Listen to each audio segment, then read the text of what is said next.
बिस्मिल्लाहिर्रहमानिर्रहीम। अस्सलाम वालेकुम स्टूडेंट्स। आज हमने सबक देश हमारा की मशक हल करनी है। तो हमारा सवाल है लफ्ज़ बनाएं। तो स्टूडेंट्स ये हैं अरकान दिए गए, ठीक है, और हमने इनके अल्फाज बनाने हैं। तो स्टूडेंट्स ये क्या है, दाल प्लस बड़ी ये प्लस सीन, तो क्या बनेगा, दाल ये दे सीन देश।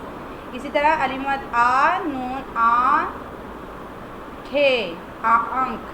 देखें अलिमत आ और नून, नून का साउंड जो है वो नाक के अंदर रहेगा, ठीक है, नाक के अंदर से निकलेगा। अलिमत आ नून आन खे आंख। अलिमत आ प्लस जे प्लस अलिफ प्लस दाल प्लस छोटी ए अलिफ। अलिमत आ जे अलिफ सा आज़ा दाल छोटी ए दी आज़ादी।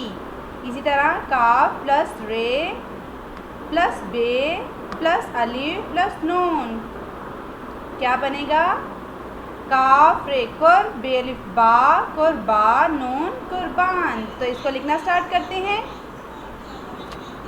जी। तो प्यारे बच्चों ये देखें, ये क्या है, देश, ठीक है, ये तोड़ हैं और ये इसके जोड़ हैं। अलिफ आ नून आन खे आँख, ये है आँख। ये क्या है, आज़ादी, और ये कुर्बान।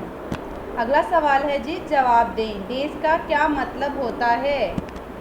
तो स्टूडेंट्स इसका मतलब है, देश का मतलब होता है वतन, ठीक है। आँखों का तारा का क्या मतलब है आँखों का तारा, बहुत प्यारा, ठीक है ना, हमें अपना देश बहुत प्यारा है ना, तो हमारी आँखों का तारा है, तो आँखों का तारा का मतलब है बहुत प्यारा। तो लिखना स्टार्ट करते हैं जी। तो प्यारे बच्चों देश का मतलब होता है वतन, ठीक है, देश का मतलब वतन होता है, और आँखों का तारा का मतलब है बहुत प्यारा।